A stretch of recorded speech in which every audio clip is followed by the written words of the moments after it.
like a pro. Capita.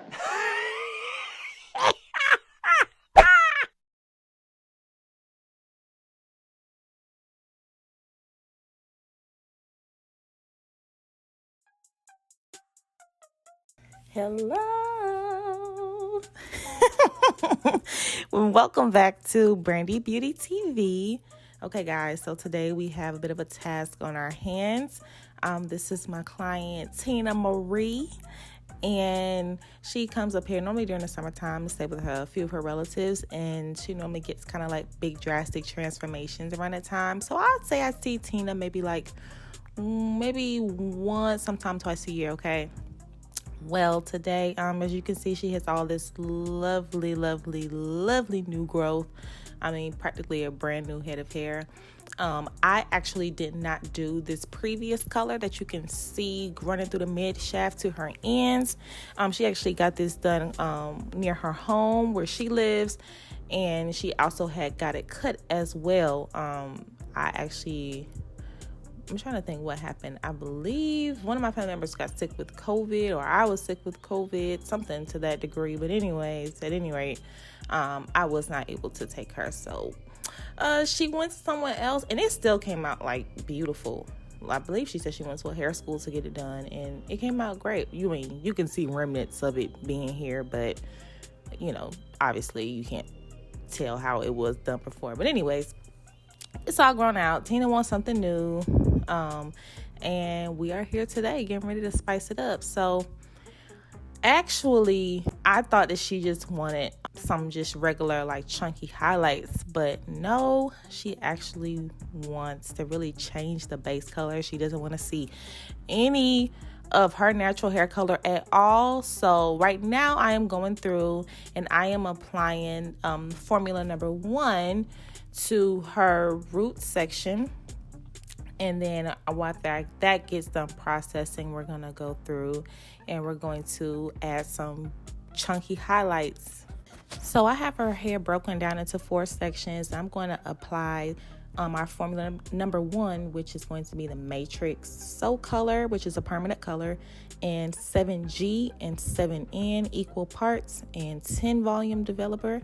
And the reason why I chose to do 10 volume developer is because I do not want her to get hot roots. And being that she is very natural, it will be a pain trying to apply this color through the mid ends and through the ends first, and then trying to go back part through it and attack the roots. So what I do is I just drop my formula down 1.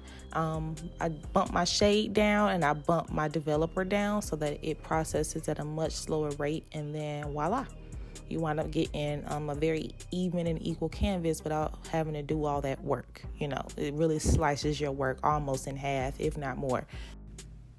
I also want to add that y'all will basically see me just working this main quadrant here. I've done the other 3 off camera only because y'all, Tina has a whole lot of hair, and it actually took me, it took some time to apply these foils, apply this color, and it just didn't make any sense for me to show y'all what I'm going to be doing around the entire head anyway. So we're just going to be showcasing what I'm doing with this quadrant only. I'll be using this quadrant for example. So now we're applying her highlight, and I use my Blonde Solutions lightener, my favorite all-time lightener. And they're not mass produced. They're not in not in your stores. You can only get them online. It's just the best. The developer, the consistency, I have nothing negative to say about the company. It's a really awesome product. So I mix that up with 20 volume developer. And as you can see, I'm having a very wide stitch, 3 to 2 per subsection, because she showed me this picture that was, it looked like, I would say the picture, I mean, there were chunky highlights or whatever on people that had in wigs and whatever, but it kind of reminded me of the 90s where them big chunky highlights was in. You know what I'm talking about? That 90s pop era, Christina Aguilera. I think even Britney Spears had some of them chunky highlights. Avril Lavigne at one point had the chunky highlights. I mean, beautiful. So here we are, and that's what she requested, so that's what she gonna get, and it's gonna turn out so cute. I'm so excited to see the end result. And Lord knows, like, I don't even know why I did this to myself, but I could have very easily just rotated foils, did her highlight and then applied the base color, and then did the highlight and then did the base color. But I guess a little self-torture is okay, and I guess it's also fine so you guys can actually see what I'm doing step by step. But I could have easily finished this so much quicker, but here we are. So now I'm applying her second color, the color that's going to be her base color, and I am using 7G and 8, and this time with 30 volume developer, because as you can see, she has some roots here, and we gotta attack those roots or whatever. And the only reason why I did not mind overlapping the 30 volume developer on the ends of her hair is because I know that actually I didn't know, but halfway through coloring her hair, I found out that she was also gonna get a haircut. So I was like, oh, you're getting it cut? Cool. So I don't mind. So I knew I didn't mind sacrificing those ends because they were going to be basically chopped off anyway when she showed me how much she wanted off. So she's going to be getting a bob. So I wasn't worried about the ends being over processed or nothing like that, because we were going to get rid of them regardless. So that 30 volume is going to attack those virgin roots that she has. And as you see, she got about 6 inches of virgin, just dark hair, and 20 volume ain't gonna cut it. We need something to kind of bust through that cuticle, because she has really dark hair and it's a lot of it and it's porous. So I got to lay that product on nice and thick to make sure that it penetrates. We put it in a foil. We had to do some magic here to make sure that it's not a dark brown and that she gets that light, that nice light silky brown that she likes. All right, y'all, so we are almost done with this entire section, and excuse my shoulder. Sometimes I cannot see what I'm doing when I'm working and filming at the same time, so I have learned to work on the other quadrant on the right side because it doesn't get in the way as much. But anyways, we are all done, and timing is everything, because I went ahead and took off the other foils, and as you can see, she is nice and light, and that's exactly what we wanted for the color that she needed. So perfect. And voila, we have this beautiful head of this nice medley of blonde and light brown chunky highlights. I live for this. Like, I absolutely love this color palette and this placement on Tina. It's so becoming. It just looks good and looks nice and fresh, and I'm glad that she had a nice healthy head of hair to begin with. But we getting ready to chop all this hair off, y'all. Tina showed me this bob that she wanted. I was shooketh initially, but that's okay, because I love a good haircut. And while we're on the subject of haircuts, let's go ahead and get into this porosity segment that I wanted to discuss with you guys.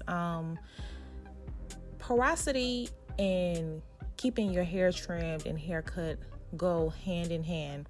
And I'm going to discuss this part of the video while I demonstrate how I'm going to cut Tina's hair. So y'all just stay with me.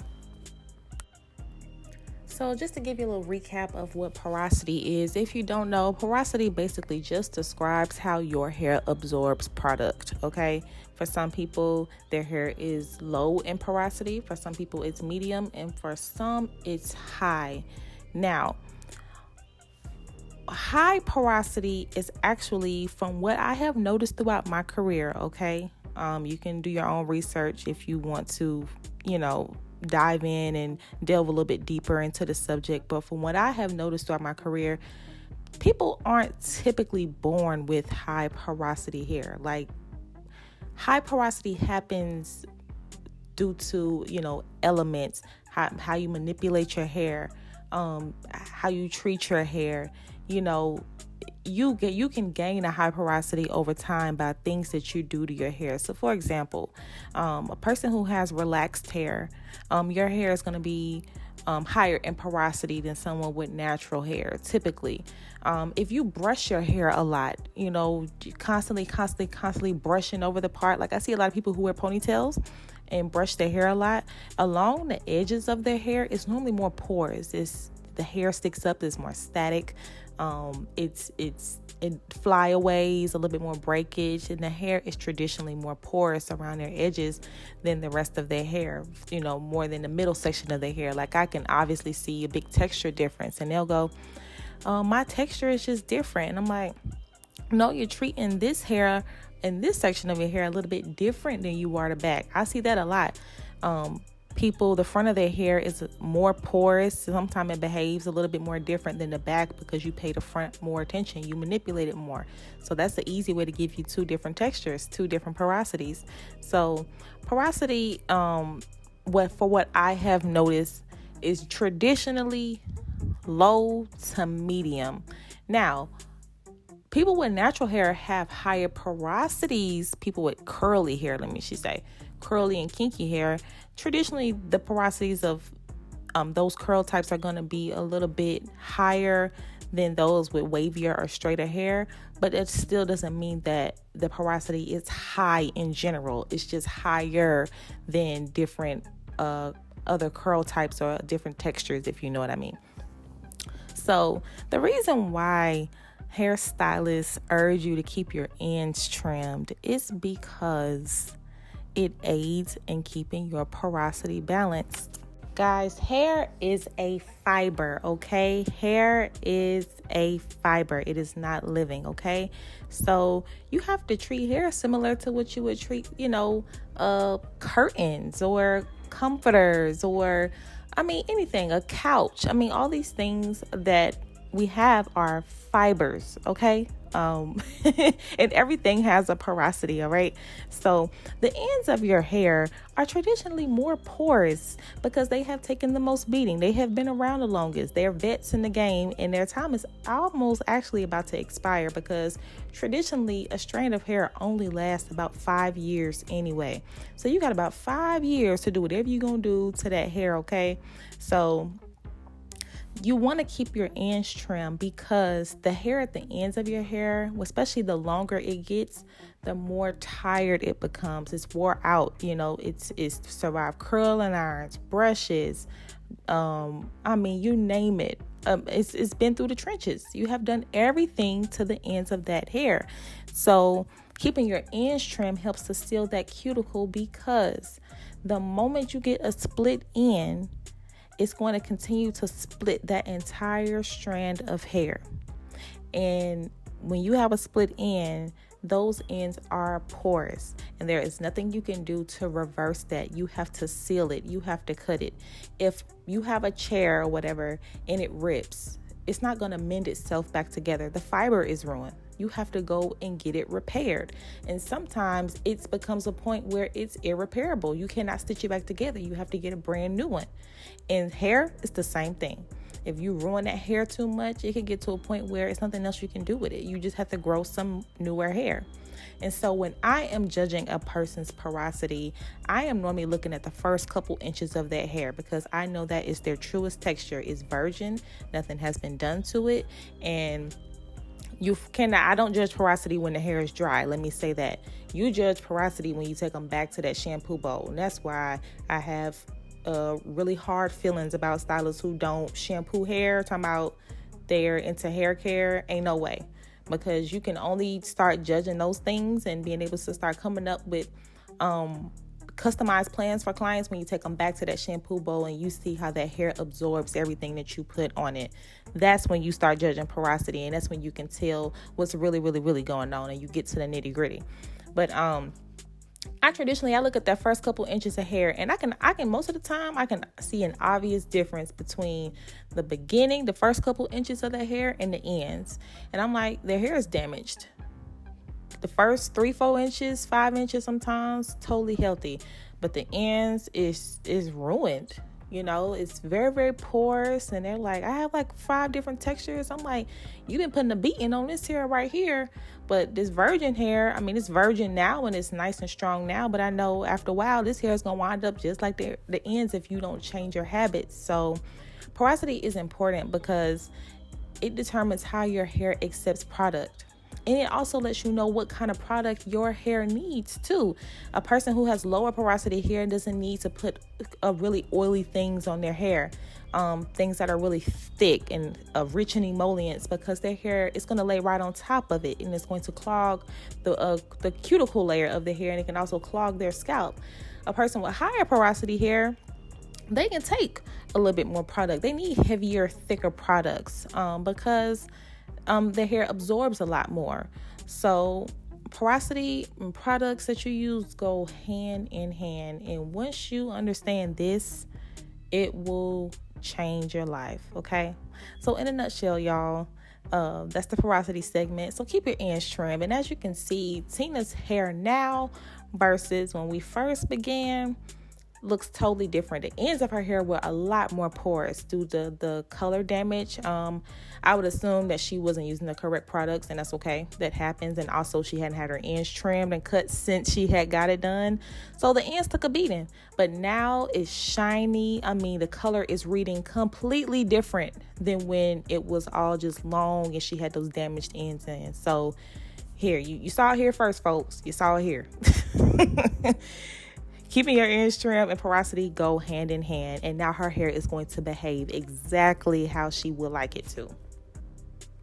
So y'all know this is my favorite part. When I get to just play in this hair, guys. I live for this part, okay? When I finish somebody's hair, and y'all probably just be sitting there, just for those whose hair that I have done. Lord, I couldn't get that out to save my life. Y'all probably like, when is she gonna start playing in my hair? Never. And let me not see you out in the streets too. When I see my clients out and about, hey girl, put some hand sanitizer on. Hair is looking good. It's so nice to see your work out. And I don't know, I love when I get finished. I get to play in it and see how it reads and stuff. And I like to play in it also because it can give the client ideas as well as how to comb it and stuff. You know, you learn those things in a salon, or at least you should. So Tina hair came out mother freaking flawless, like for real. It came out so beautiful. I love, like, she put this together all on her own. Like, she came in knowing what she wanted. I'm like, girl, you did that thing. You did it. I mean, I did it for you, but you had the vision. So thank y'all so much for watching. I'll add some videos at the end per usual, and I'll see y'all in my next video.